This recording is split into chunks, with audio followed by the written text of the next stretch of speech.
তা হযরতেন আদম আলাইহিস সালাম ডাইরেক্ট জান্নাত থেকে হিন্দুস্তানে এসেছে। सारे जहां से अच्छा बोलूं बोलूं हिंदुस्तान हमारा हिंद যুক্ত স্থান খুশবুদায়ক গাছের জায়গা খুশবুদায়ক গাছের জায়গাকে বলা হয় হিন্দুস্তান হিন্দ যুক্ত স্থান এই হিন্দুস্তানে ডাইরেক্ট বাপ আদম আলাইহিস সালাম এসেছে सारे जहां से अच्छा हिंदुस्तान हमारा क्यों हिंदुस्तान सारे जहां से अच्छा क्योंकि हिंदुस्तान हर इंसान का पहले जो बाप है आदम सफीउल्लाह का मुल्क हिंदुस्तान है। बोलिए सुभान अल्लाह। এবং খেয়াল করে দেখবেন হিন্দুস্তানে পৃথিবীতে যত ধর্ম আছে সব ধর্মের লোক হিন্দুস্তানে একটা করে স্যাম্পল হলো আছে। হিন্দুস্তানের মতো পৃথিবীতে কোনো দ্বিতীয় দেশ নেই। কেন? এই দেশটা হলো সমস্ত মানুষ জাতির আব্বার দেশ, তাই তার ধর্মটা কি তার বিষয়, কিন্তু সবাই তার বাপের দেশে আছে। এবং জাজিরাতুল আরব যেটা আমার নবী পাক সাল্লাল্লাহু আলাইহি সাল্লামের দেশ, যেটা হলো আম্মা হাওয়া তিনার দেশ। জোরে বলুন সুবহানাল্লাহ। তো যাই হোক, পুরো পৃথিবী জুড়ে ইসলামকে বারবার টার্গেট করা হয়েছে মিটিয়ে দিবার। হাজারো মিথ্যাচার হয়েছে, ইসলাম কে লিয়ে হাজারো ফিল্ম তৈরি হয়েছে, ইসলাম কে লিয়ে হাজারো কার্টুন তৈরি হয়েছে, ইসলাম কে লিয়ে হাজারো জালিম অত্যাচারী শাসকরা তাদের ক্ষমতা পর্যন্ত প্রয়োগ করেছে ইসলামকে মিটাবার জন্য। এমনও শাসক এই দুনিয়াতে গেছে ইসলামকে মিটাবে বলে 1 লক্ষর উপরে উলামাকে কতল করেছে, 1 কোটির উপরে মুসলমানকে মেরেছে। বাগদাদের জমিনে দাজলা নদী, ফোরাত নদী, এই দাজলা নদীর পানিকে লাল পর্যন্ত করে দিয়েছে মুসলমানদের রক্তেতে। এবং মিশরে বড় বড় পিরামিড তৈরি করেছে, রাজমহল তৈরি করেছে, যেখানে মুসলমানদের মাথার এই কল্লার খুলি দিয়ে তৈরি করেছে। এত মেরেছে। বাগদাদের মাদ্রাসাগুলোকে, লাইব্রেরিগুলোকে আগুন দিয়ে উজাড় করে দিয়েছে। টার্গেট একটাই, ইসলামকে মিটাবো। কারণ কি? ইসলাম তো মনুষ্য জাতির প্রথম বাবা যিনি, তিনার ধর্ম ইসলাম। মনুষ্য জাতির প্রথম মা যিনি, তিনার ধর্ম ইসলাম। এরপরও এক শ্রেণীর মানুষ ইসলামকে মিটাতে চাইছে। কারা? ইতিহাস গাওয়া দিচ্ছে ইসলামকে মিটাতে চাইছে তারা যারা ক্ষমতার জোরে মানুষের প্রভু হওয়ার স্বপ্ন দেখে। আর ইসলাম বলছে প্রভু হলো একজন, লা ইলাহা ইল্লাল্লাহ। বলুন লা ইলাহা ইল্লাল্লাহ, আল্লাহ কে সিवा दूसरा कोई माबूद ही नहीं। তাহলে তারা দেখছে, যারা মানুষের প্রভু হতে চায় তারা দেখছে ইসলাম থাকলে আমার তো বাধা হচ্ছে, তাই ইসলামকে মিটাও, তাহলে লা ইলাহা ইল্লাল্লাহ থাকবে না, আমার বিরোধী করার কেউ থাকবে না। তাই ফেরাউনও চেয়েছিল ইসলামকে মিটাবো, নমরুদও চেয়েছিল ইসলামকে মিটাবো, এজিদও চেয়েছিল ইসলামকে মিটাবো, আবু জেহেল, উতবা, সাইবা, উমাইয়াও চেয়েছিল ইসলামকে মিটাবো। এমন করে বুশ চেয়েছিল ইসলামকে মিটাবো, চিঙ্গিস খান চেয়েছিল ইসলামকে মিটাবো। আজকে বড় দুঃখের বিষয়, আমার বাপ আদমের দেশে তো একদল কিছু মানুষ বেরিয়েছে যারাও চাইছে ইসলামকে মিটাবে। এ হাওয়া নতুন করে শুরু হয়েছে না হয় না? এরা জানে না ইসলামটা কি। এরা মনে করেছে মুসলমানকে মেরে ফেলা মানে ইসলাম শেষ। এরা জানে না বুশ ইসলামকে মিটাতে গিয়ে নিজের কন্যাকে ইসলামে দিয়েছে। বুশের কন্যা কোরআনের হাফেজা হয়েছে মুসলমান হয়ে। জোরে বলুন সুবহানাল্লাহ। এরা জানে না যাদেরকে আব্বা বলে ডাকিস সেই ইউরোপ দুনিয়া আগামী 40-এর মধ্যে তারা বলছে সংখ্যা গুরু হবে ইসলাম। জোরে বলুন সুবহানাল্লাহ। এরা মনে করছে মুসলমান শেষ, ইসলাম শেষ না। ইসলাম মিটাতে চেয়েছিল হযরতে ফারুক আজম। তখন উমরও, ফারুকও ছিল না, আজমও ছিল না, হযরতও ছিল না, শুধু খাত্তাবের বেটা উমর ছিল। কিন্তু ওই নাম তো আমরা বলতে পারবো না এখন ওইভাবে। কেন? আল্লাহ তাকে শান আলা করেছে, জোরে বলুন সুবহানাল্লাহ। চলে গেছে, রসুলকে শহীদ করে দেবো, না থাকবে নবী, না থাকবে ইসলামের প্রচার, শেষ হয়ে যাবে। কিন্তু ওমর ফারুক নিজেই যে ইমানের কালেমা পড়ে মুসলমান হচ্ছে, জোরে বলুন সুবহানাল্লাহ। হাত্তা কি বলে যাচ্ছিল 39 জন হয়েছে, 40 আর হতে দেবো না। ওমর ফারুক বলে যাচ্ছে 39 জন হয়েছে, 40 আর হতে দেব না। আমার আল্লাহর ফেরেশতারা আলোচনা করছে, ওমর তো বিরাট বড় পালোয়ান, তার মোকাবেলায় তো কেউ নাই। যেমন আজকে আমরা অনেকে মনে করি আমার দেশের মাথায় বসে আছে বিরাট বড় পালোয়ান, মোকাবেলায় কেউ নাই, বলে না? হ্যাঁ, এটাই তো আমাদেরকে ধ্বংসের কারণ। এগুলো যারা বলে তারা আমাদের ঈমানকে দুর্বল করে, তারা আমাদের ঈমানকে দুর্বল করে। আরে সেদিনও বলেছিল যে কি হবে, ওমরের মোকাবেলা, ওমর আসছে। আহারে, আমার আল্লাহ বলছেন শোনো, ওমরকে যেতে দাও, ওমরকে যেতে দাও। আমি আল্লাহ ওমরকেই 40 নম্বর মুসলমান বানাবো, জোরে বলুন সুবহানাল্লাহ, আরো জোরে বলুন সুবহানাল্লাহ। আজকেই ষড়যন্ত্র দুনিয়া জুড়ে হতে হতে হতে হতে আমার ভারতবর্ষ নতুন করে একদল লোক মাথাচাড়া দিয়েছে, ইসলামকে মিটিয়ে দেব। যারা মাথাচাড়া দিয়েছে তারা একটা ফুসকুরি মিটাবারও ক্ষমতা রাখে না। ফুসকুরি বোঝেন? কথা বলছে না তো। ফুসকুরি বোঝেন? ওই ফুসকুরি মিটাবারও ক্ষমতা নেই, তারা বলছে ইসলাম মিটাবো। তবে একটা কথা, আমাদের কিন্তু প্রচুর ক্ষতি হয়ে যাবে। কেন? আমরা ভালো মুসলমান নই। তাই এই জিনিসটার সঙ্গে এইটা যখন জড়িয়ে আছে ভালোভাবে, টাইট যদি ঠিক থাকে, এটাকে এর থেকে আলাদা করা যাবে না। আর কিন্তু এ হলো সলিড।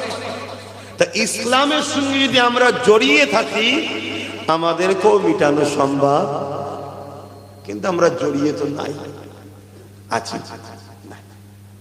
এজন্য আজ এ কথা বলতে বাধ্য হচ্ছি, যারা মসজিদ মিটাতে চাইছে তারা মিটে যাবে, মাদ্রাসা যারা মিটাতে চাইছে তারা মিটে যাবে, কোরআন যারা মিটাতে চাইছে 100% তারা মিটে যাবে। সূর্য পূব থেকে ওঠে, পশ্চিমে ডোবে।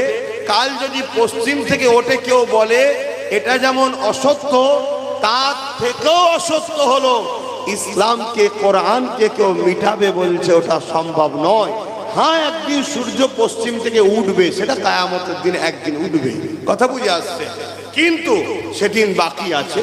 তো সেই জায়গাতে আজকে এখন দিন এটা যেমন সত্য, তার থেকেও হাজারো লক্ষ গুণ কোটি সত্য।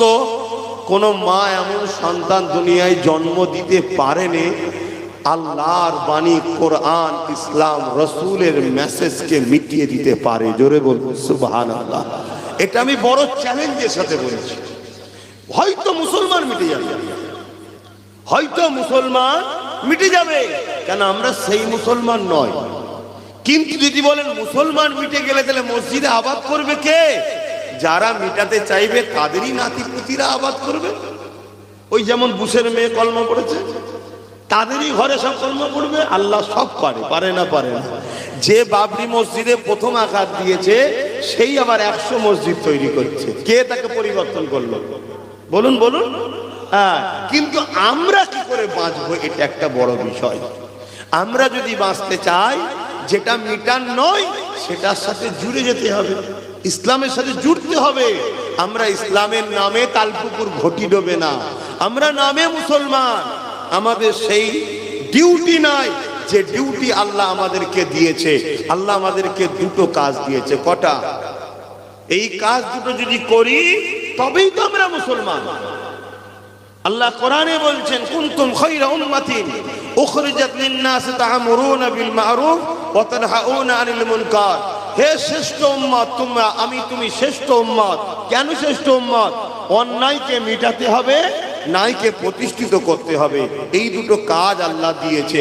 এই দুটো কাজ যদি আমরা করার দায়িত্ব নিই, আবার যদি বদর হয় বিজয় আমাদের হবে, আবার যদি খন্দক হয় বিজয় আমাদের হবে, আবার যদি দুনিয়াতে মঈনুদ্দিন আজমিরির মোকাবেলায় কেউ যেমন এসেছিল, এক মঈনুদ্দিনেরই বিজয় হয়েছিল। জোরে বলুন সুবহানাল্লাহ। আমরা আমাদের ডিউটি ভুলে গেছি। আমাদের ডিউটি দুনিয়ার বেঈমান, জালিম, অত্যাচারী, ঘুষখোর, জিনাখোর, চরিত্রহীন, সমাজ বিরোধী, মানবতা বিরোধী নেতাদের পিছনে ঘোরা আমাদের ডিউটি নয়। আমাদের ডিউটি হলো এই গরিবের এতিমের চোখের পানি মুছানো, এই গরিবের বিধবার অধিকার দেওয়া, এই গরিব এই সমাজ থেকে মদকে মুক্ত করা, এই সমাজকে দুর্নীতি মুক্ত করা, এই সমাজকে ঘুষ মুক্ত করা, এই সমাজকে রেপ মুক্ত করা, এই সমাজকে দুর্নীতি মুক্ত করা, এই সমাজের মানুষের অধিকার দেওয়া। এই সমাজের যদি হিন্দু বিপদে পড়ে তাকেও বাঁচানো, এই সমাজে যদি আদিবাসী বিপদে পড়ে তাকেও বাঁচানো, এই সমাজে যদি মতুয়া বিপদে পড়ে তাকেও বাঁচানো। আল্লাহর সৃষ্টিকে বাঁচাইয়ে এই সমাজে শান্তি, সভ্য, ন্যায়, ইনসাফ, ইনসানিয়ত, এক কথায় মানব বন্ধন তৈরি করে এই পৃথিবীতে সাম্য প্রতিষ্ঠিত করা, এটা আমাদের ডিউটি। জোরে বলুন সুবহানাল্লাহ। কারো মধ্যে যেতে পারে নামাজের কথা বলবেন না। নামাজ হলো ব্যক্তিগত ডিউটি। নামাজ ব্যক্তিগত ডিউটি, এটা হলো সামাজিক ডিউটি। ব্যক্তিগত ডিউটি, আমি এসে নামাজ পড়লাম আপনার গ্রামে, নাই তো ডায়েরি করে পড়তে পারতাম। আমি যদি নামাজ না পড়তাম কার ক্ষতি হতো ভাই? বললাম আমি যদি নামাজ না পড়ে উঠে চলে আসতাম কার ক্ষতি হতো? আপনাদের কারো ক্ষতি হতো? আমার ক্ষতি হতো। আমি নামাজ পড়লাম, আপনাদের কারো লাভ হয়েছে? আমার লাভ হয়েছে। এটা হলো ব্যক্তিগত জীবনে।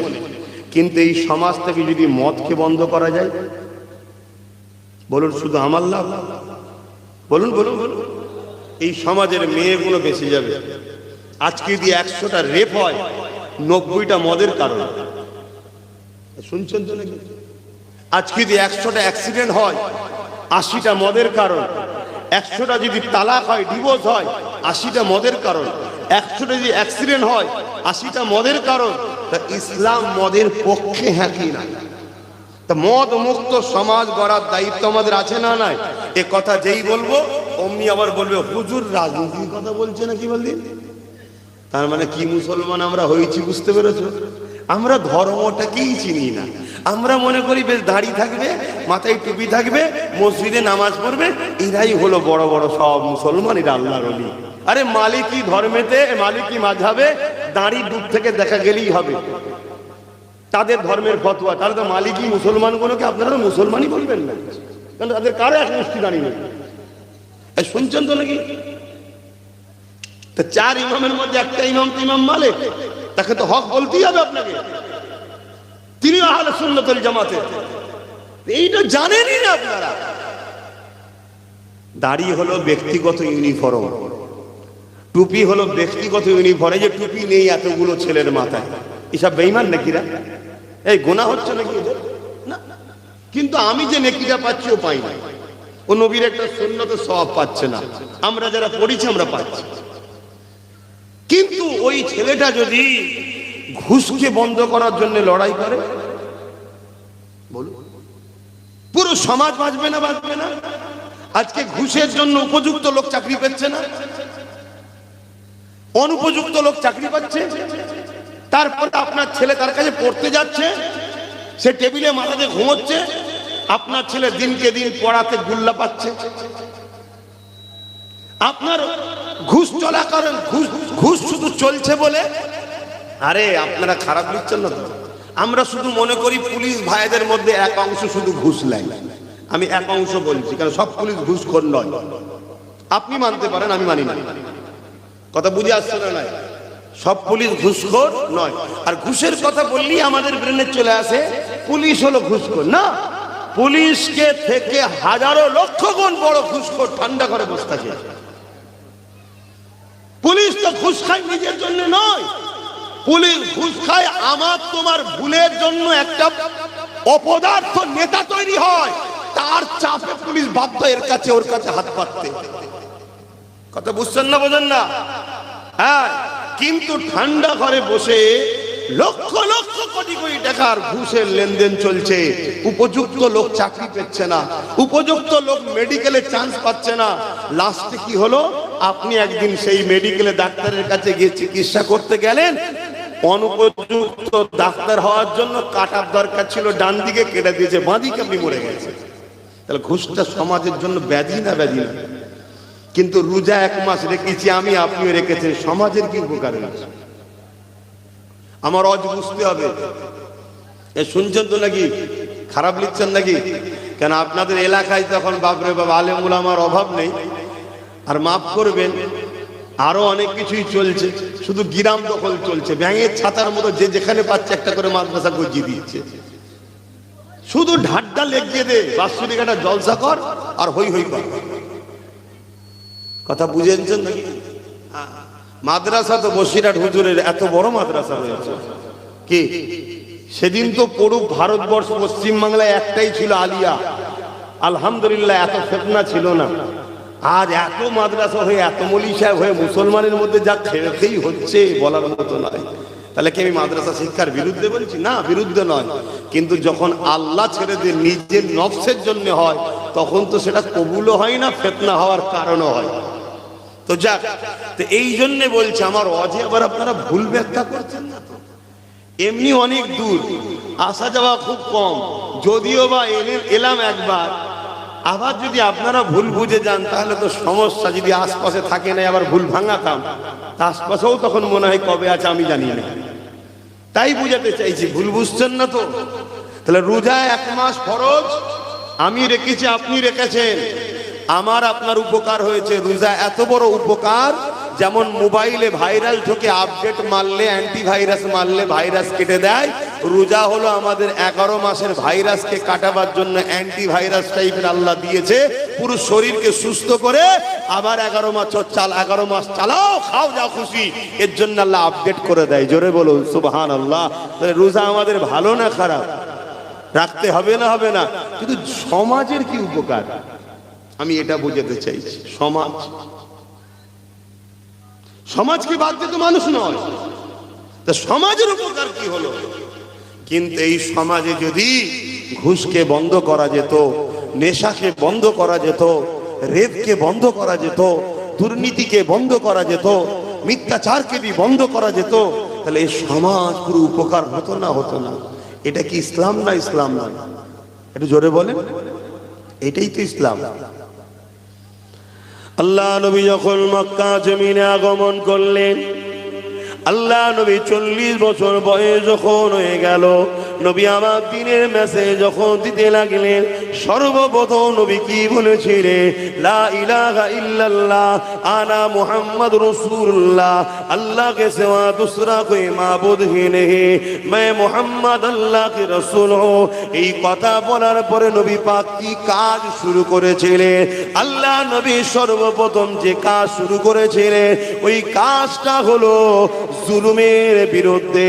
অর্থাৎ নারীদের উপরে জুলুম হতো, গরিবদের উপরে জুলুম হতো, বাজারে নিলামে নারীদেরকে তোলা হতো, গরিবদেরকে কৃতদাস দাসী বানিয়ে তোলা হতো। আল্লাহ নবী আওয়াজ তুললেন, এ নারীর বাবারা, তোমরা নারীগুলোকে কেন জ্যান্ত পুঁতে দাও? এ বিশ্বে নারীরা শুনে রেখে দাও, আমার রাসূলুল্লাহ যদি না থাকে, নবীর দিন যদি না থাকে, ওই সমাজে নারীর কোনো মূল্য নাই, ওই সমাজে নারীর কোনো ইজ্জত নাই। আমেরিকা নিজেকে দুনিয়ার শ্রেষ্ঠতম দেশ বলতে পারে, কিন্তু আমেরিকার নারীদের কোনো মর্যাদা সম্মান নাই।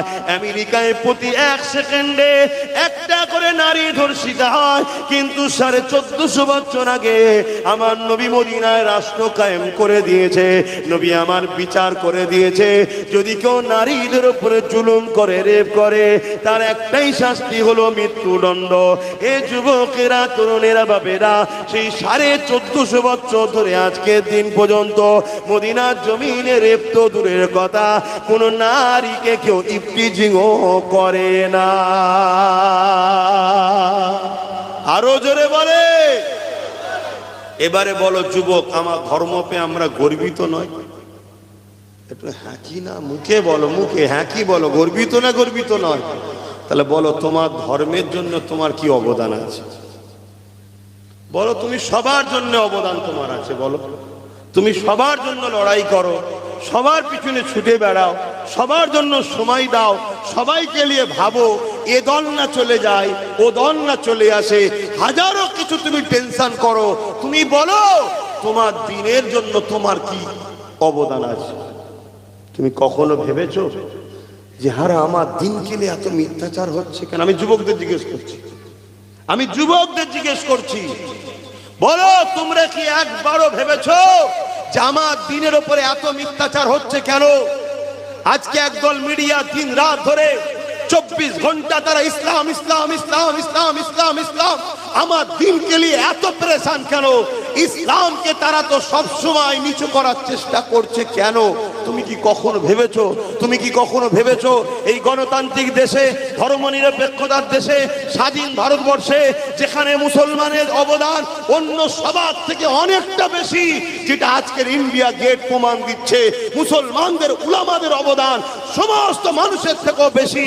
কল দিল্লি থেকে লাহোর পর্যন্ত প্রত্যেকটা মুসলমানকে হাফেজ আলেমদের ঘরে গাছের দুদিকে ফাঁসিতে ঝুলিয়েছে ব্রিটিশরা।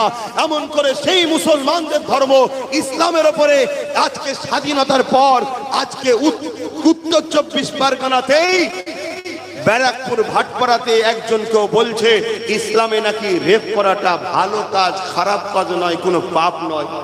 এটা কেন শুনতে হচ্ছে আমাকে? বলো যুবক, কখনো কি ভেবেছো? না, কেন তোমাকে ভাবার মস্তিষ্কই আজকের ফেরাউনরা দেয়নি। তুমি ভাবার আগে তোমার সামনে মদের বোতল আসে, তুমি ভাবার আগে তোমার সামনে মেলা আসে, তুমি ভাবার আগে তোমার সামনে লটারি আসে, তুমি ভাবার আগে তোমার সামনে জুয়া আসে, তুমি ভাবার আগে তাদের ঘরের বেটিকে তোমার সামনে দিয়ে দেয়। এরা সব দিতে পারে, শুধু তোমাকে ঘুমিয়ে নেশাতে ফেলে রাখতে চাইছে। কেন? তোমরা জাগলে আচ্ছা আচ্ছা ফেরাউনের নিদ হারাম হয়ে যাবে। এ জাতিকে ঘুম পড়াও, এ জাতিকে মোহাম্মদ রসুলের থেকে সরাও, এ জাতিকে তার কোরআন দূরে রাখো, এ জাতিকে মোহাম্মদ রসুলের ওয়ারিস আলেমে হাক্কানীদের থেকে দূরে রাখো। কিন্তু তুমি আমি জানি না তোমার আমার ঘুমিয়ে থাকার দরুন তোমার আমার মা বোনের ইজ্জত লুটা হচ্ছে, তোমার আমার বেটিদের রেপ করা হচ্ছে। তুমি জানো না যেখানে পতিতালয় আছে 100টা মেয়ে থাকলে 70টা তোমার আমার কওমের আছে। কেন? তোমাকে আমাকে ঘুম পেড়িয়ে রাখা হয়েছে। তোমার আমার ঘরের বেটিরা গরিব হয়ে গেছে। কেন? তোমার জব নাই, কাজ নাই, চাকরি নাই, ব্যবসা নাই, তোমার নেতৃত্ব নাই, তুমি সমাজে একটা কীট পতঙ্গের মতো পড়ে আছো। তাই তোমার এই গাফলতির জন্য তোমার আমার ঘরের বেটিরা পতিতালয়ে গেছে পেট চালাবে ইজ্জত বিক্রি করে, সেখানে গিয়েও নিরাপদ নয়। সেখানে যখন যাচ্ছে তার কাছে যে পতিতালয়ের হেড আছে সে কাস্টমার দিচ্ছে না। কেন? তুই মুসলমান তাই তোর কাছে যাচ্ছে না। পেটের জ্বালায় তোমার ঘরের বোনটা ইসলাম পর্যন্ত ছেড়ে দিচ্ছে, তোমার হুঁশই নাই। তুমি এখানে এসে আজকে শুধু বলছো যে হুজুরের ছেলে কথা বলবে কেন? আমি যেগুলো বলছি ডাটা বলছি, ভারত সরকারের ডাটা, আমার গল্প করা কথা বলছি, তথ্য বলছি। তুমি এটা জানো আজকে তোমার আমার ঘরের বোনগুলো পড়াশোনা করছে, পুরুষরা তো পড়া ছেড়ে দিয়েছে, তবু মুসলিম নারীরা একটু পড়ার দিকে এগিয়ে আছে, তাই তো নাকি? তুমি জানো এটাকেও শেষ করার কি প্ল্যান চলছে? এটাকে শেষ করার প্ল্যান হলো মুসলিম মহিলারা যখন, আমার কথায় অসুবিধা হচ্ছে বলুন তাহলে আমি বাবারা বাবারা বাবারা বাবারা করে চলবে না, অসুবিধা কি আছে? কেন? সেদিন কেটে গেছে, আর অত ইন্টারেস্ট নেই ভাই, কথা বুঝে আসছে? কেন? এখন জালিমের শুধু সাথে লড়াই নয়, এবার লড়াই আল্লাহর আযাবের আসবে আমাদের উপরে। তার মোকাবেলা করার আমার ক্ষমতা নেই।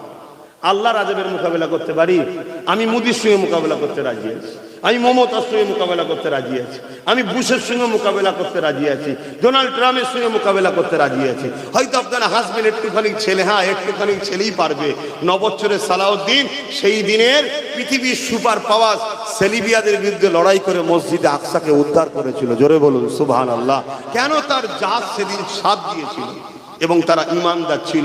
আলহামদুলিল্লাহ, আমি যে কথাগুলো বলছি এটা আমার জন্য বলিনি, আমার আল্লাহর উপরে ভরসা, নবীর উপরে প্রেম ও আদব ইমানের জোরে বলছি। কিন্তু আল্লাহর গজবের মোকাবেলা করবো কি করে? এখন আমাদের অনেক গাফলতি হয়ে গেছে, এই আল্লাহর গজব আসার সময় এসে গেছে আমাদের উপরে। তাহলে এবার প্রশ্ন হতে পারে, এ থেকে কি বাঁচার রাস্তা নেই? হ্যাঁ আছে। কে বলেছে? আল্লাহ বলেছে লা তাকনাতু মির রাহমাতিল্লাহ, আমার রহমতে নিরাশ হয়ো না। তাহলে আমি কেন আপনাকে নিরাশ করতে যাব? কিন্তু পুরো আপনি আল্লাহ রসুল একটা ডাক দিলেন, চতুর্দিকে অনেক কটা দাগ দিল, এই টোটাল দাগ ছাড়তে হবে।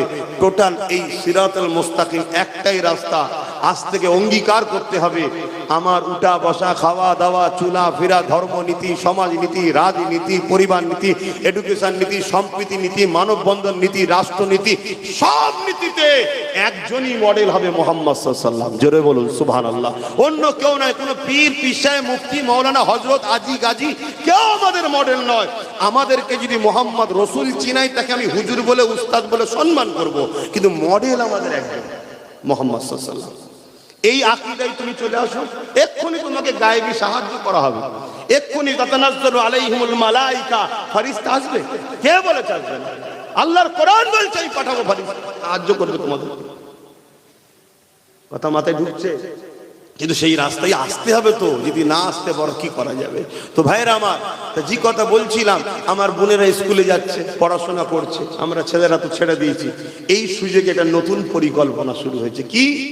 প্রকাশ্য মিডিয়াতেও তো বলছে, দেখতে পাচ্ছেন কি জানি না, এসে দেখা যাবে এক অমুসলিম ইসলাম বিদ্বেষী ঘরের কোনো ছেলে দেখা যাবে ওই বোনটাকে এসে বলবে, তোদের ইসলামের এই কাজটা আমার খুব পছন্দ।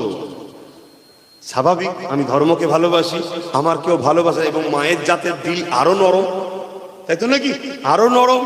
সঙ্গে সঙ্গে সে ইমপ্রেস হয়ে যাবে, খুশি হবে, আনন্দিত হবে যে একটা অমুসলিম বা ইসলাম বিদ্বেষী ঘরের ছেলে কেউ একজন আমাকে কথা বলছে, বড় খুশি হবে। হওয়ার পরে দেখা যাবে আরো একদিন দুদিন কথা হচ্ছে, তার একসাথেই পরে, তো একসাথেই পরে কথা হতে পারে, কিন্তু নিয়তটা কোন জায়গায় নিয়ে যাচ্ছে দেখুন, এটা একটা প্ল্যান চলছে। তারপরে কিছুদিন পরে বলবে, দেখ আমার কখনো কিছু আটকালে আমি তো পড়ি, তোর একটু নাম্বারটা দে না, তো সেই ফোনে কথা বলবো। ফোনে ভালো ভালো কথা বলবে, ধর্মলে কথা বলবে, বলতে বলতে বলতে বলতে একটা দিন অন্য কিছু মেসেজ একটা আসবে। এটা বাস্তব বলছি, এই নিয়ে অনেকে কাজ করছে, তারা আমার সঙ্গে বসেছিল এই জাতিকে বাঁচাবে বলে। আমি বলেছিলাম যে আমি আলোচনা করব, আজকে তোমাদেরকে জানাচ্ছি, ডাটা সহ তারা আমাকে দেখিয়েছে। আচ্ছা আচ্ছা, ভালো ভালো ঘরের মেয়েরা জড়িয়ে গেছে। কথা বুঝে আসছে? আগুন আর মোম এক জায়গায় কখনো করতে নাই, হলে পাপ হওয়াটা, গলে যাওয়াটা স্বাভাবিক। তো সেই জায়গাতে তারা কি করবে, এইভাবে আস্তে আস্তে এদের লক্ষ্য কি? এদের লক্ষ্য হলো মুসলিম নারীদের সতীতাটাকে নাপাক করে দেওয়া। বাকিটা বুঝতে পারছেন তো? কেন এই টার্গেট এদের? এদের টার্গেট একটাই, এরা সালাউদ্দিন আইবির জীবনী পড়েছে। এটা আজ থেকে টার্গেট নয়, আমার এখানে এসেছে আজকে, চলছে এটা অনেক বছর ধরে, 6 বছর হয়ে গেছে এই টার্গেট। কেন? এরা জানে একটা মেয়ে যদি পবিত্র থাকে, তার পেট থেকে যদি সালাউদ্দিন জন্ম হয়, তাহলে আজকের জালিমদের কিন্তু রাতের ঘুম হারাম হয়ে যাবে। কথা কিছু বুঝে আসছে? এটা একটা বিরাট বড় পরিকল্পনা চলছে। তাই আমি বাপেদের বলবো, পড়াতে তো হবে, পড়াতে আমি নিষেধ করছি না, খেয়াল রাখেন। এমন ঘটনা ঘটেছে, পাপ করার পরে সন্তান এসে গেছে, বাপ মা জানতে পেরেছে, চুপি চুপি বিবাহ দিয়ে দিয়েছে। ওই সন্তানটা আমার কওমে জন্ম হবে না? হবে না? কিন্তু সন্তানটা কি আমাদের? কথা বলে, কিন্তু বড় হচ্ছে না, হয়নি। এখন বাপ মা সজ্ঞা যোগে মলি সাহেব করবো, ও মলি সাহেব শাসকের দালালি করবে না তো বিরোধী করবে? কথা বলে। আই দেখেন এখানে আবার খেপড়ে গেল নাকি? এরম দালাল মলি সাহেব আছে না? নাই, আজকেও দালালি করছে, এখনো। ঠিক আছে, নাই ভুল বুঝেছে, এখনো দালালি চলছে। এরা হলো ওই ধরনের সব প্রোটেকশন। কথা বুঝে আসছে তো নাকি? হ্যাঁ, কোনো অসুবিধা নেই। আমার কাছে মসজিদটাকে মলি সাহেব আগে নয়, আমার কাছে কোরআনটাকে মলি সাহেব আগে নয়, আমার কাছে মাদ্রাসাটাকে মলি সাহেব আগে নয়। হ্যাঁ, যে মলি সাহেব হকের পক্ষে, ন্যায়ের পক্ষে, মুহাম্মদ সাল্লাল্লাহু আলাইহি ওয়াসাল্লামের ওয়ারিস হবে, তার মুখের দিকে তাকালেও গুনাহ মাফ হয়। জোরে বলুন সুবহানাল্লাহ। তাহলে উলামার সম্মান আছে না নাই? আল উলামা ওয়ারাসাতুল আমবিয়া, উলামারা তো নবীর ওয়ারিস। কিয়ামতের দিন সর্বপ্রথম বেহিসাব যারা জান্নাতে যাবে তারা তো আলেম উলামা। জোরে বলুন সুবহানাল্লাহ। কিন্তু এটাও বলবো, সর্বপ্রথম জাহান্নামে যাবে যারা, তারা কারা? তারা উলামা। তাহলে উলামা দু ধরনের হলো না? হলো না? একদল উলামা হবে মান আহাব্বা লিল্লাহ ওয়া আবগাদা লিল্লাহ ওয়া আতা লিল্লাহ ওয়া মানা লিল্লাহ ফাকাদ ইসতাকমাল ঈমান। ভালোবাসবে আল্লাহর জন্য, দুশমনি করবে আল্লাহর জন্য, মুখ খুলবে আল্লাহর জন্য, মুখ বন্ধ রাখবে আল্লাহর জন্য, কারোর সঙ্গে আত্মীয়তা করবে আল্লাহর জন্য, কারোর সঙ্গে বিচ্ছেদ হবে আল্লাহর জন্য। এরাই হলো ওয়ালা উলামা, এদের জন্য বেহিসাব জান্নাত। আর একদল উলামা হবে এলেম শিক্ষা অর্জন করবে, কিন্তু হতভাগা আকবরের সাথ দিয়ে অর্থ নিয়ে দিনে ইলাহি কিতাব লিখবে। লিখেছে না লেখে? আজকেও সেরকম আছে না নাই? হ্যাঁ, গাড়ি ভর্তি চাল এলো, মৌলী সাহেব মনে করছে আমার মাদ্রাসায় চলে এসেছে, দুতলা বিল্ডিংটা করে দেবো, 10 লাখ টাকা লেলাও, ভাবছে আমার হয়ে গেল। দলদাস হয়ে থাকলে হবে না, হক কথাকে বলতে হবে। কেন আজ আমার মসজিদ, মাদ্রাসা, কবরস্থান, ঈদগাহ, খানকা যাবার পিছনে যারা লিখছে তারা যতটা না দোষী, তার থেকে বেশি দোষী আমরা নিজেরা। আমরা তাদেরকে সুযোগ দিয়েছি, তাই তারা সুযোগে হাত বাড়াচ্ছে। আমরা যদি প্রথমেই হাতকে কেটে দিতাম, তাহলে এই সুযোগ তারা কখনো সাহস নিত না। আসেন বাপের, আল্লাহর কাছে জবাব দিতে হবে। মনে রাখবেন, এ দুনিয়া কারো জন্য চিরস্থায়ী নয়। দুনিয়া একদিন সবাইকে ছেড়ে চলে যেতে হবে। আল্লাহ পাকের কাছে জবাব সবাইকে দিতে হবে। আজ অকাবলি অনেকে চিৎকার করছে, চিৎকার করা দরকার, আমি সাপোর্ট করছি। কিন্তু মনে রাখবে, বিগত দিন 8 বছর ধরে আমি অকাবলি আওয়াজ তুলেছি, বাঁচাও মসজিদকে, বাঁচাও মাদ্রাসাকে, বাঁচাও কবরস্থানকে, বাঁচাও ঈদগাহ খানকাকে। বিগত 8 বছর ধরে আমি চিল্লাচ্ছি। এ আমার কওমের বাপেরা, ভাইয়েরা, এ শাসকরা তোমাদেরকে দেখাচ্ছে এক দাঁত, আর এক দাঁত দিয়ে এরা তোমাদের মসজিদকে মিটিয়ে দিতে চাইছে, এরা তোমাদের মাদ্রাসাকে মিটিয়ে দিতে চাইছে, এরা তোমাদের কবরস্থান, ঈদগাহকে মিটিয়ে দিতে চাইছে। কারণ ওই যে 1000 বছরের কবরটা, ওই যে 1300 বছরের গুজরাটের মসজিদটা, ওই যে 1400 বছরের কেরলের চিরামান মসজিদটা, ওই যে 1000 বছরের মাদ্রাসা গুলো প্রমাণ দিয়ে দিচ্ছে ভারতবর্ষে মুসলমান বাংলাদেশ থেকে আসেনি, ভারতবর্ষ থেকে মুসলমান পাকিস্তান থেকে আসেনি, এই বাংলাদেশ থেকে পাকিস্তান থেকে আসা নয়। এরা 1000 বছর ধরে এলাকায় আছে, তার প্রমাণ হলো 1000 বছরের মসজিদ প্রমাণ দিচ্ছে, 1000 বছরের কবরস্থান প্রমাণ দিচ্ছে, 1000 বছরের মাদ্রাসা প্রমাণ দিচ্ছে। এইগুলো যদি মিটিয়ে না দেওয়া যায়, তাহলে মুসলমানকে নির্মূল করা সম্ভব হবে না, ইসলামকে মিটানো সম্ভব হবে না। এ যুবকেরা, তরুণেরা, তাই বিগত 8 বছর ধরে আমি চিৎকার দিচ্ছি, ভাই সাথ দাও, সাথ দাও, ঐক্য হও, একতা হও। কাউকে মিটাবার জন্য নয়, আমাদেরকে যারা মিটাতে চাইছে তাদের ডিফেন্সে দাঁড়াবার জন্যে। কারণ ইসলাম জুলুম করাকে ইজাজত দেয় না, ইসলাম অত্যাচার করাকে ইজাজত দেয় না। কিন্তু ইসলাম আমাদেরকে কি ইজাজত দিয়েছে, সেই ইজাজতের সিস্টেমটা একটু বলে দিয়ে যায়। আল্লাহ নবী চলে যাওয়ার পর মুসাইলামাতুল কাজ্জাব নামে একটা ব্যক্তি নিজেকে নবী দাবি করে বসলো। হযরত আবু বকর সিদ্দিক খলিফা হয়েছে, তখন হযরত আবু বকর সিদ্দিক সাহাবা হুজুরদের সঙ্গে পরামর্শ করে 10,000 যুবক সাহাবাদের নিয়ে মুসাইলামাতুল কাজ্জাবের উদ্দেশ্যে রওনা দিল। হযরত আবু বকর সিদ্দিক বলতে লাগলো, আমি মুসাইলামাতুল কাজ্জাবকে প্রথম বুঝাবো, যে যদি না বোঝে খাতমে নবুয়াতকে বাঁচাবার জন্য, খাতমে নবুয়াতের ইজ্জতকে রক্ষা করার জন্য, এই মৃত্যু কাজ্জাবের বিরুদ্ধে আমি আবু বকর লড়াই করব। অন্যায় দেখলে প্রথম বুঝাবো, যদি না বোঝে তাহলে অন্যায়কে মিটাবার জন্য লড়াই করব। এটা শিক্ষা কার? নবী ও আল্লাহর। যে শিক্ষায় শিক্ষিত হয়েছে কারা? সাহাবা হুজুররা। জোরে বলুন সুবহানাল্লাহ।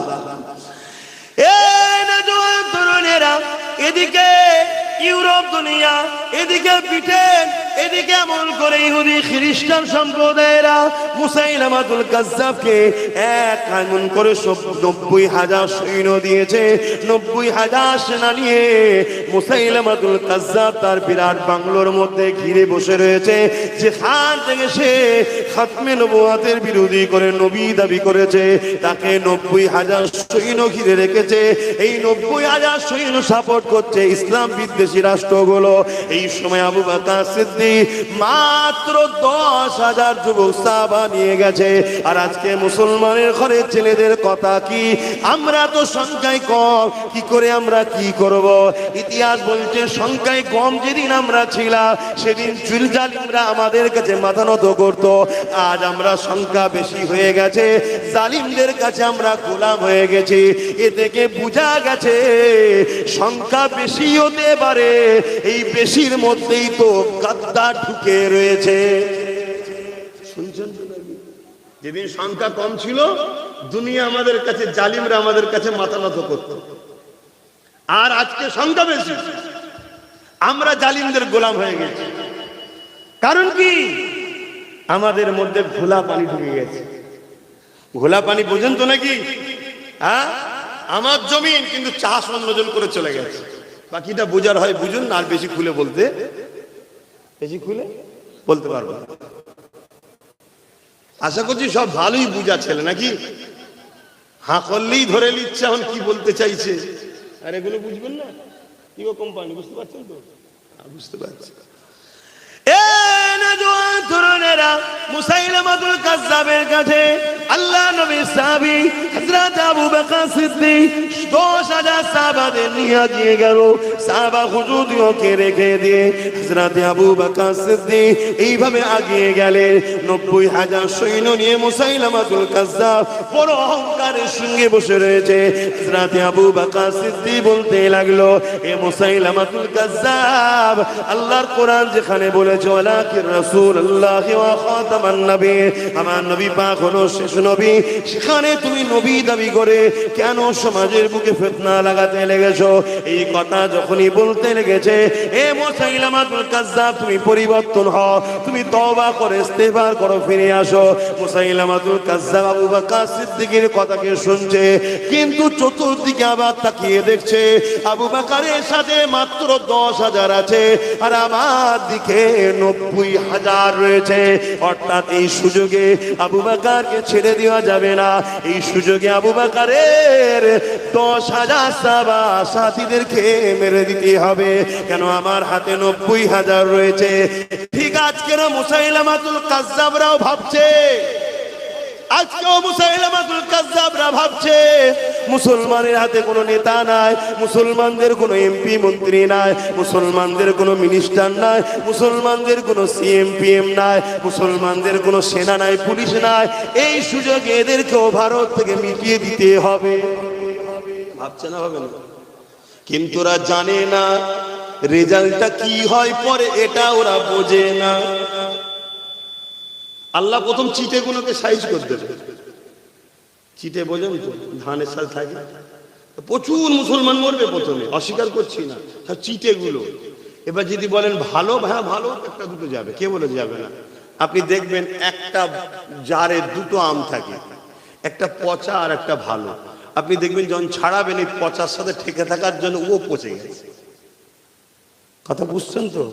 হযরতে নবী লূত আলাইহিস সালামকে আল্লাহ বলেছিল, নবী তোমার উম্মতের মধ্যে থেকে 80,000 লোককে মারবো, তার মধ্যে 40,000 ভালো, 40,000 খারাপ। আল্লাহ বললেন, আল্লাহ ভালো লোকগুলোকে কেন মারবেন? খারাপ লোকগুলো পাপ করেছেন, মারেন, মারবেন, অন্যায় করেছে, শাস্তি তো পেতেই হবে। আল্লাহ পাক কি উত্তর দিয়েছে জানেন? ও নবী লূত, শোনো, ভালো লোকগুলো খারাপ লোকের বিরোধী না করে মেশে কেন, তাই এগুলোকেও মারবো। তাহলে আমরাও মার খাবো। কেন খাবো? খারাপের সঙ্গে মিশি, প্রতিবাদ করি না, এজন্য। কথা শুনছেন তো নাকি? যেমন নামাজ পড়া ইসলাম নাম, ভালো কাজ যেমন ইসলামের নাম, অন্যায়কে মিটানোটাও ইসলামের নাম। কেউ যদি বলে আমি ভালো কাজ করব, অন্যায়ের বিরোধী করব না, তার মানে সে ইসলামের আর্ধেক মানলো, আর্ধেককে অস্বীকার করলো, মানলো না। আর কিয়ামতের দিনে যারা হক কথা বলবে না, দুনিয়ায় জুলুম দেখার পরও চুপ থাকবে, কিয়ামতের দিন আল্লাহ তাদেরকে বুবা শয়তান করে তুলবে। এবার যদি বলে ও ভাইজান সব ঠিক আছে, হক কথা বললে তো জেলে যেতে হবে, তো তুমি আল্লাহকে ভালোবাসো, আল্লাহর জন্য জেলে যাবে না? ইব্রাহিম নবী আল্লাহর জন্য আগুনে গেল, ইউসুফ নবী জেলে গেল, মুসা নবী দেশ ছেড়ে নদী পার হয়ে চলে গেল, তা তুমি যাবে না? আমার নবী পাক আল্লাহর প্রেমে উহুদের ময়দানে দন্দা মোবারক শহীদ করলেন, তা তুমি করবে না? কেমন প্রেমিক তাহলে? কথা কিছু বুঝে আসছে তো? এসব আল্লাহর পরীক্ষা, আল্লাহর পরীক্ষা।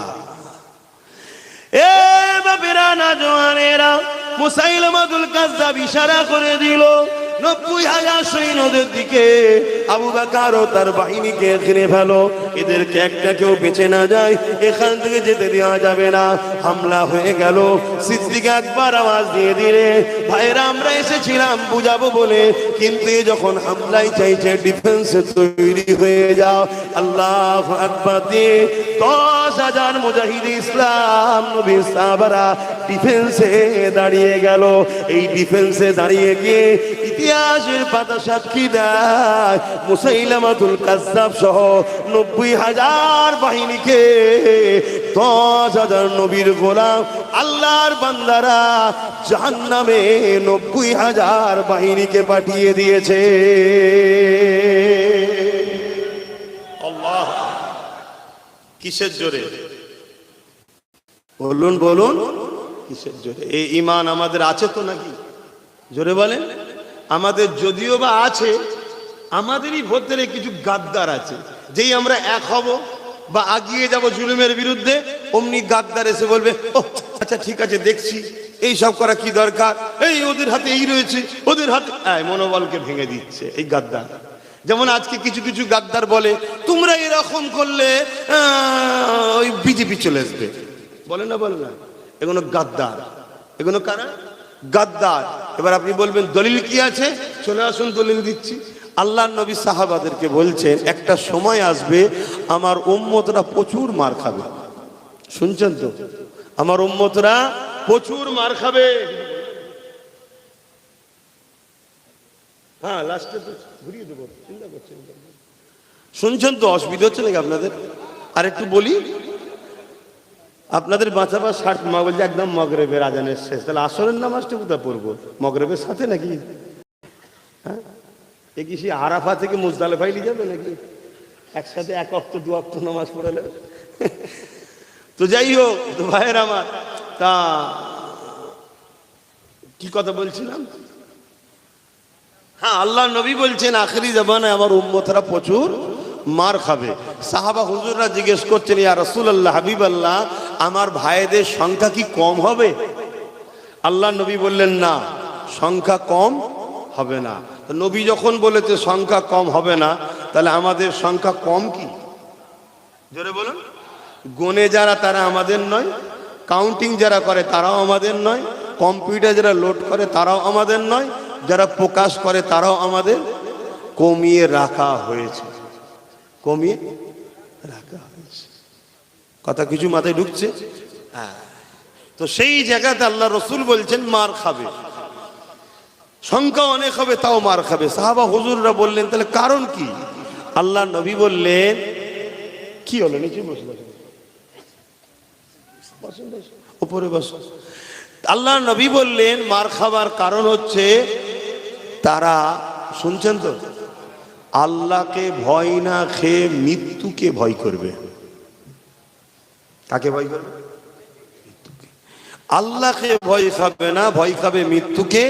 আর মৃত্যুর ভয়ে তারা তাগুতি শক্তির দালালি করবে, তাগুতি শক্তির পিছনে ঘুরবে, জুলুম শক্তির পিছনে ঘুরবে, অন্যায়ের বিরুদ্ধে কথাও বলতে চাইবে না। এই খসলত আমাদের মধ্যে ঢুকেছে, হ্যাঁ কি না? আর এই খসলত ঢুকিয়েছে কারা? বল। একদল উলামারা, একদল মোল্লা মৌলী সাহেবরাই ঢুকিয়েছে। হ্যাঁ, আমিও উলামা, আমিও মৌলী সাহেব, কিন্তু একদল ঢুকিয়েছে। একদল এই জাতিকে বারবার ভয় দেখিয়েছে। এই জাতি যখন নিজের পায়ে দাঁড়াতে চেয়েছে, এই জাতি যখন নিজের কলেজ, নিজের স্কুল, নিজের প্রতিষ্ঠান নিজের নিজের নিজের করতে চেয়েছে, একদল এই জাতিকে বারবার ভরকে দিয়েছে, ওরকম করো না, ওরকম করো না, ওরকম করো না, ডাকাত ঢুকে পড়বে, ডাকাত ঢুকে পড়বে, বলেছে না বলেছে? তাহলে এই যে ডাকাতের ভয়, আল্লাহর ভয় না খাইয়ে ডাকাতের ভয় খাওয়াচ্ছে, এটা কি উলামাদের কাজ? হ্যাঁ, প্রকাশ্য দুশ্মন যত শক্তিশালী হোক, ইসলামের টোটাল ইতিহাস বলছে আমাদের সামনে সামনাসামনি মোকাবেলাতে কোন মায়ের বেটা আমাদের সঙ্গে পারে না। যত বড়ই শক্তিশালী হোক না কেন, যতবার আমাদের ক্ষতি হয়েছে, আমাদের আপন সেজে আমাদের পিঠে মেরেছে, বুকে মেরে কে আমাদেরকে দমাতে পারেনি। আমি ভারতবর্ষের ইতিহাস বলছি। ব্রিটিশরা যখন এ দেশকে লুটছিল, ওই সময় ভারতবর্ষের এক মুসলিম নায়ক বলেছিলেন, যদি একটা মুসলমানদের পিঠে গুলি দেখাতে পারো তাহলে আমাদেরকে যা শাস্তি দেবে, যেখান থেকে চলে যেতে বলবে আমরা চলে যাব। তাদের মুসলমানদের লাশগুলোকে নিখুঁতভাবে চেক করা হয়েছে, একটা মুসলমানের পিঠে গুলি পাওয়া যায়নি, সব ব্রিটিশদের গুলি মুসলমানদের বুকে লেগেছে। অতএব পিঠ দেখিয়ে পালানো জাতি মুসলমান নয়। এ জাতিকে যতবার মেরেছে বন্ধু সেজে, ছদ্মবেশী সেজে আমাদের পিঠে ছুরি মেরেছে, তার জ্বলন্ত প্রমাণ আমার রাজ্যের সরকার বিশ্বাসঘাতক করে আজকে কেন্দ্রের আইনকে মেনে নিল।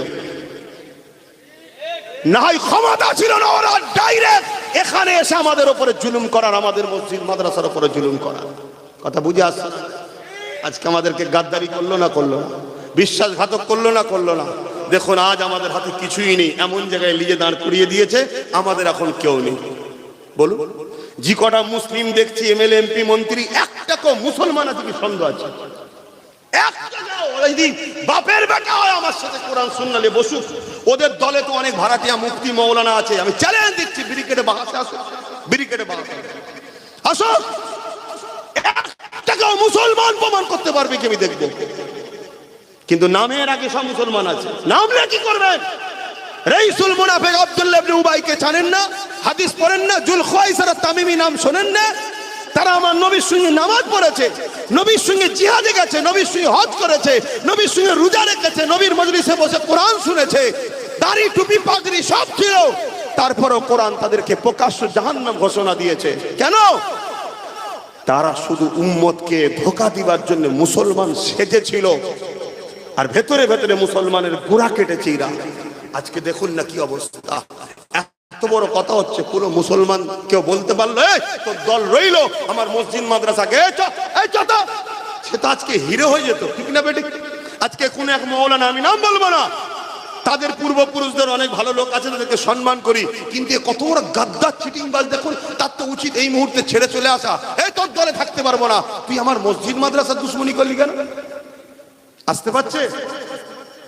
উপরন্ত যখন মুসলমান সংগঠিত হবে, ঐক্যবদ্ধ হবে, আদিবাসী দলিত মতুয়াদের সঙ্গে ভেতরে ভেতরে যোগাযোগ করবে যে ভাই তোরা যেখানে বেশি আমি তোদের সাপোর্ট করব, আমি যেখানে বেশি তোরা আমার সাপোর্ট করবি, এইভাবে যখন একটা বন্ধুত্ব তৈরি করব আমরা, এই গাদ্দারগুলোই সামনে আসবে, মুসলমানদের সামনে এসে বলবে ওসব করতে গেলে হবে না, ওসব করতে গেলে ডাকাত ঢুকে পড়বে। বলবে না? বলবে না? আমার কথাই কষ্ট হচ্ছে, এই কথা বুঝিয়ে আমার কিছু লাভ হচ্ছে না, আমার দুশ্মন বাড়ছে, কিন্তু তোমাদেরকে বাঁচাবার স্বার্থে বুঝাচ্ছে এখনো সময় আছে। আজ মসজিদ গেছে, মাদ্রাসা গেছে, কবরস্থান গেছে, ঈদগাহ গেছে, ফিরিয়ে আনতে হবে না? জোরে বলো, কি করে আনবেন? রাস্তায় নেবে আন্দোলন করে, আন্দোলন করে ঘরে আসবেন, আপনি আসার আগে দেখবেন পুলিশ এসে বসে আছে, কি খবর রে, অমনি তো আপনার নুগি কুতা জুতো কুতা থাকবে, ফিসে থাকবে না, আপনি তো ছুটে পালালেন, ঘরে মা বোনগুলো কি হবে? কথা বলেন। তাহলে আজকে কি করবেন? রোড বন্ধ করবেন? আপনার আমার প্রতিবেশী যারা অমুসলিম ভাই আছে, আমাদেরকে ভালোবাসে না বাসে না? জোরে বলেন। যদি না ভালোবাসতো বাকি সবাই তো তাহলে ডাকাতের সাপোর্ট করতো, কেউ করেছে? তাহলে ভালোবাসে না বাসে না? তাহলে তারাও কিন্তু রোড বন্ধ করলে আস্তে আস্তে আমাদের উপরে ক্ষিপ্ত হবে, কেন তাদের যাতায়াতের অসুবিধা হচ্ছে, কে অফিসে যাচ্ছে, কে ডাক্তার দেখাতে যাচ্ছে, তাহলে কি করবে বলুন? আমার যদি কথা শোনেন, আমার বুদ্ধিটা বলবো, কি করবো? এই শুনবেন না, আবার বলবেন হুজুর রাজনীতি করছে কেন? হ্যাঁ, যদি কারো মধ্যে এই কথা জাগে, তার জন্য আমার একটা উত্তর আছে। সেই উত্তর হলো এটা, আপনারা রাজনীতির নেতাগুলোকে বলবেন যে আপনারা রাজনীতি করছেন না ধর্মনীতি করছেন, কোনটা করছেন ওদেরকে আগে জিজ্ঞেস করুন। যদি বলেন রাজনীতি করছি, তাহলে মসজিদ মাদ্রাসা কবরস্থানলে মাথা মারতে হবে না, রুজি রুটি চাকরি বাকরিলে মাথা মারে, ওদেরকে যাকে বলেন, তাহলে আমি আমার এখানে চলে আসবো। ও আমার মসজিদে হাত দেবে, তা আমি ওর গদিতে হাত দেবো না? কি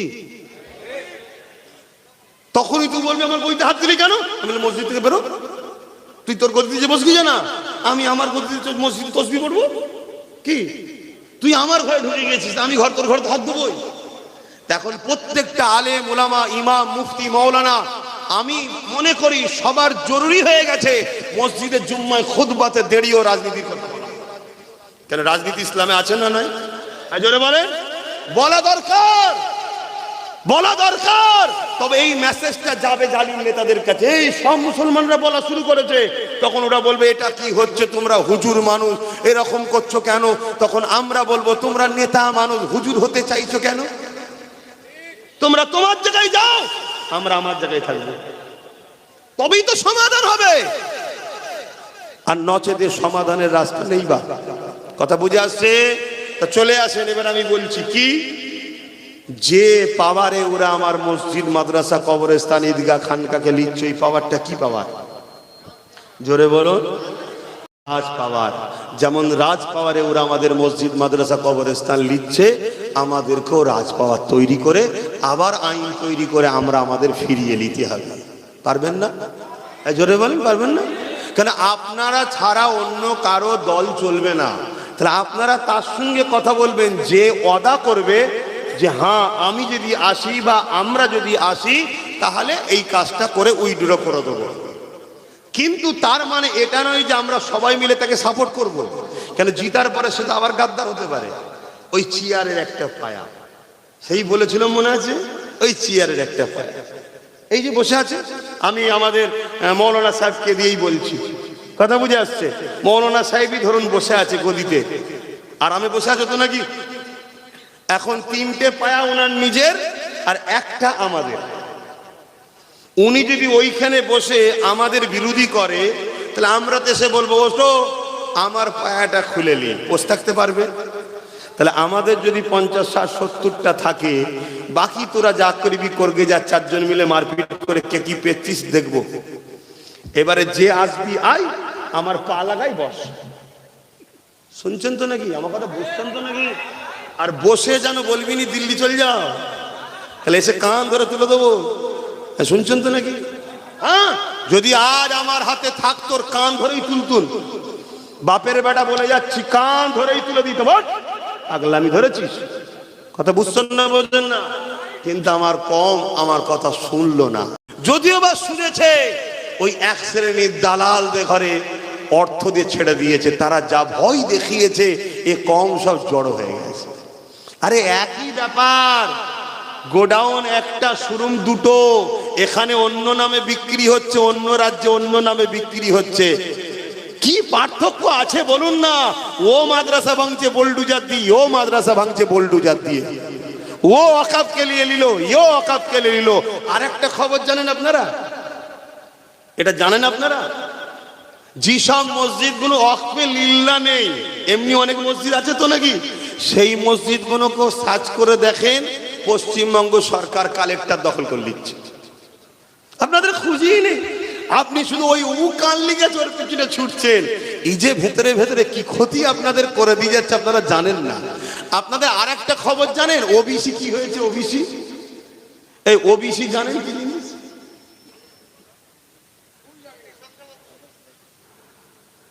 ওবিসি যে কেন, এটা কি ব্যাপার, কি উপকার, এসব জানা আছে? মুসলিম সম্প্রদায়ের এই কোটার মাধ্যম দিয়ে শিক্ষা, চাকরি, সুব্যবস্থা করা হতো, সেটাকে রাজ্য সরকার পুরো বন্ধ করে দিয়েছে। শুনছেন তো নাকি? এমন ঘোটালা করেছে, গন্ডগোল করেছে, সব শেষ। তাহলে আমাদের উপকার করেছে তো নাকি? শুধু ভয় দেখাচ্ছে, শুধু ভয় দেখাচ্ছে।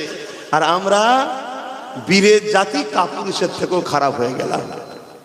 মনে রেখে দেবে, আমি আবার বলছি, বুকে ছুরি মারতে কেউ আমাদের পারেনি, আর পেললেও সে যেতে কোনোদিন পারেনি। আমাদেরকে যতবার ক্ষতি করেছে, কাঁধে হাত দিয়ে বন্ধু সেজে পিছন দিয়ে ছুরি মেরেছে, এ পিছন দিয়ে মারলো ছুরিটা। কথা বুঝে আসছে তো নাকি? তো এই জায়গায় দাঁড়িয়ে থেকে আমি সাদা মাটা কথা বুঝি, আপনারা একটু সাক্ষী দেবেন। মসজিদ, মাদ্রাসা, কবরস্থান, ঈদগাহ আপনারা পক্ষে না বিরুদ্ধে? কারা পক্ষে আল্লাহকে তুলে সাক্ষী দেন? পক্ষে। এ কথা সত্য তো নাকি?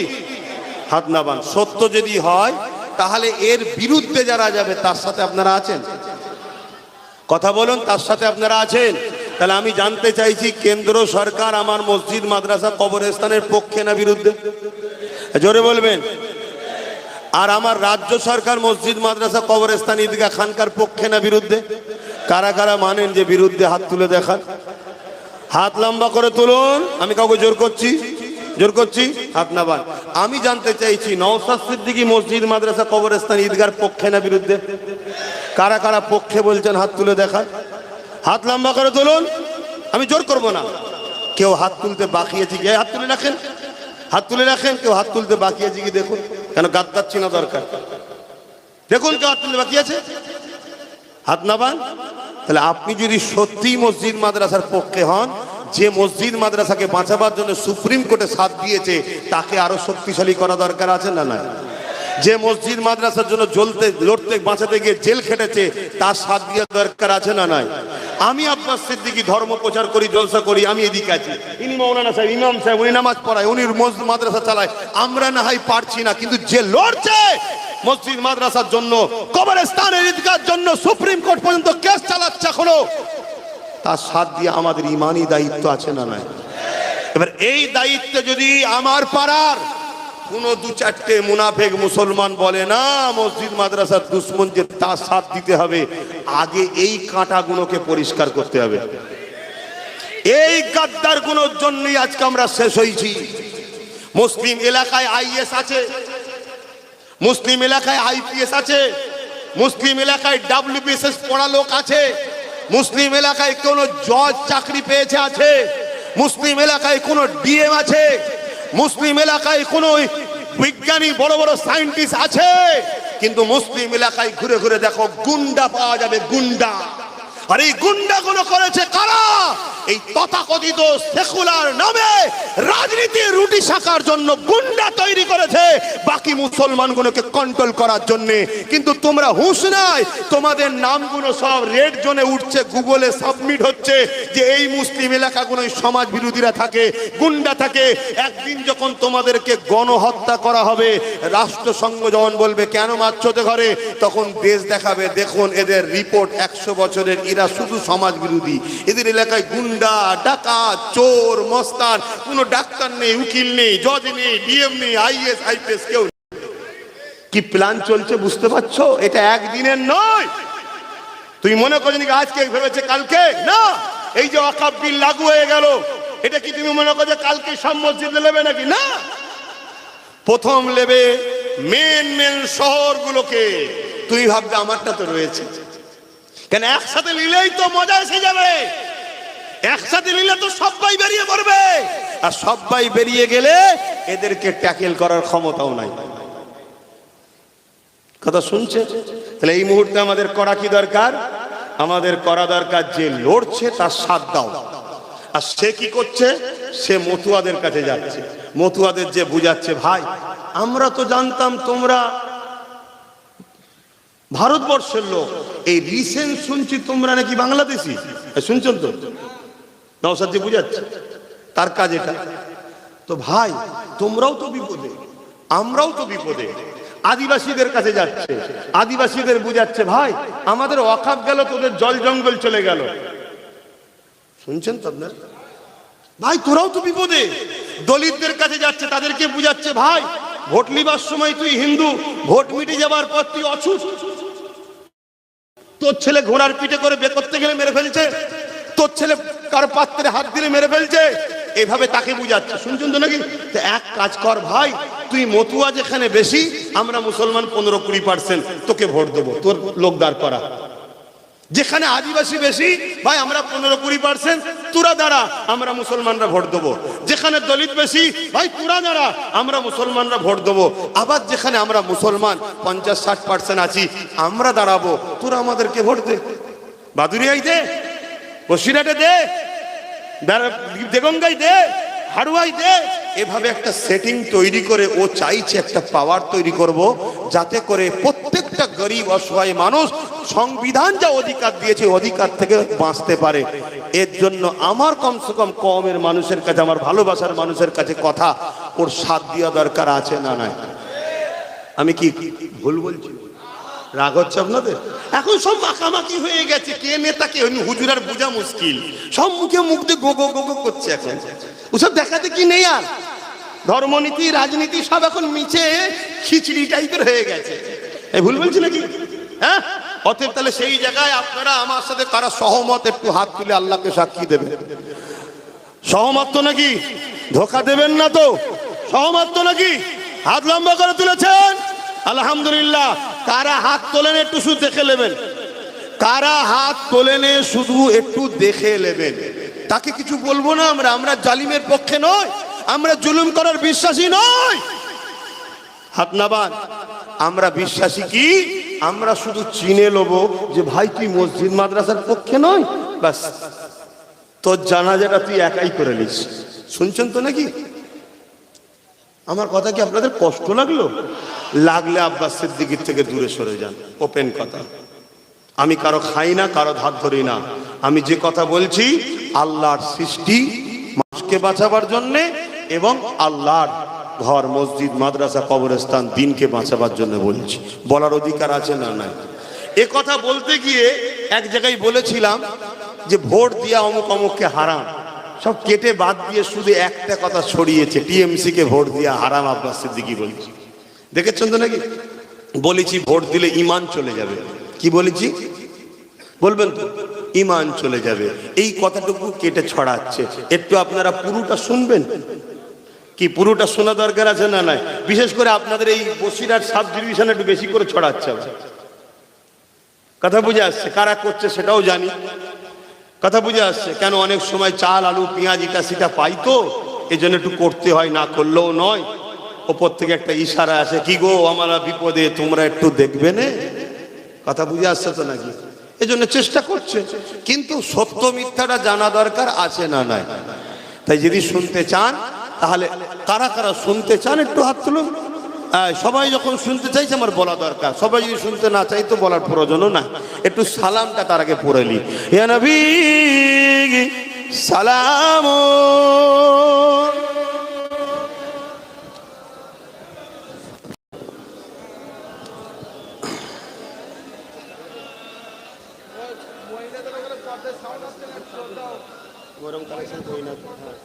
আপনার লোক রেডি করুন, সালাম।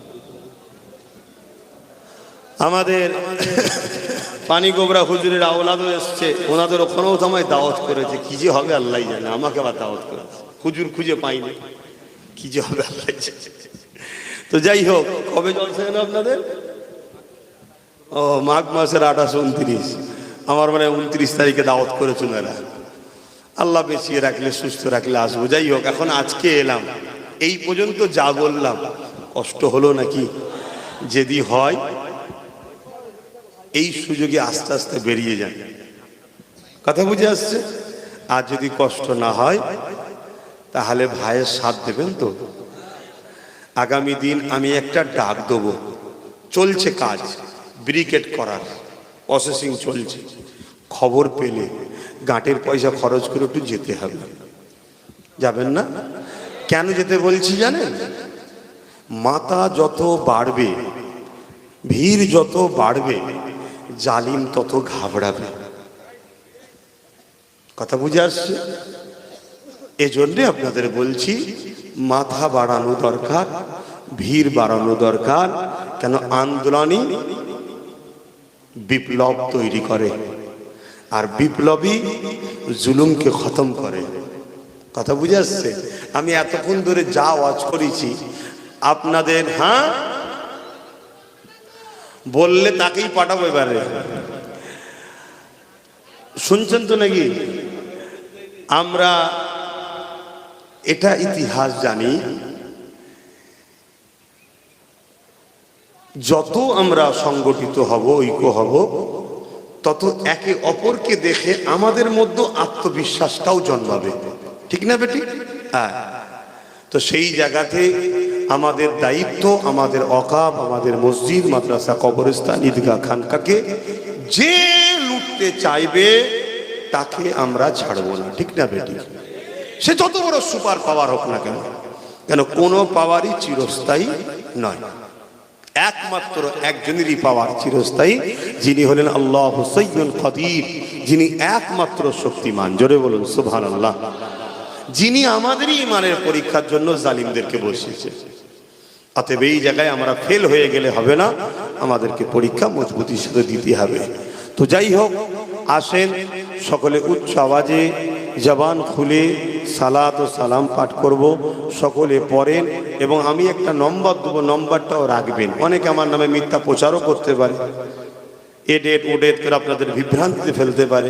বা আমি প্রতি শুক্রবার দিন লাইভে বসি, পীরজাদা এমডি আব্বাস সিদ্দিকী বলে আমার একটা পেজ আছে এবং PABS ইউটিউব চ্যানেল আছে, তাতে আমি লাইভে বসি, তাতেও আমি ঘোষণা দেবো, আপনারা জানতে পারবেন। মিডিয়ার মাধ্যমেও ঘোষণা দেবো। আসেন সকলে সালাত ও সালাম পাঠ করি।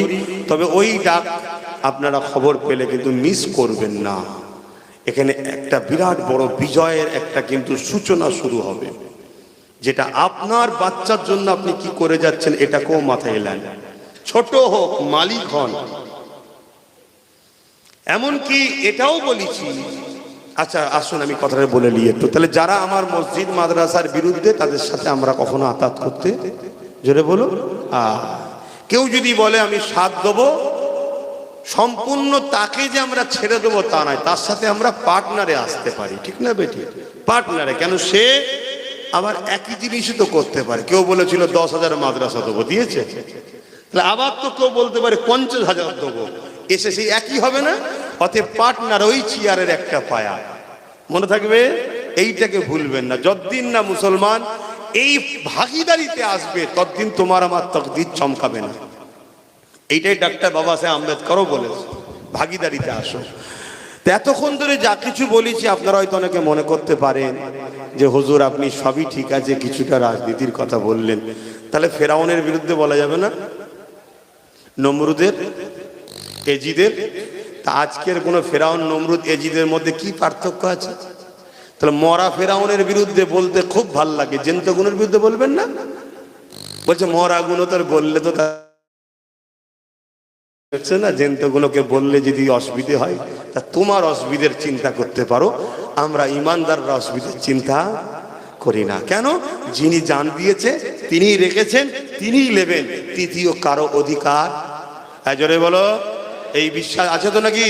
হ্যাঁ, কামানের সামনে দাঁড় করিয়ে, AK-47 সামনে দাঁড় করিয়ে টিগারে যদি হাত দেও বলে এখনই ছেড়ে দেবো, ওখানেও মুচকে হেসে বলো মরণ যদি আল্লাহর আগে মরবো, আর নাই তোর বাপেরও ক্ষমতা নেই। এটা হলো ইমান, এটা ইমান।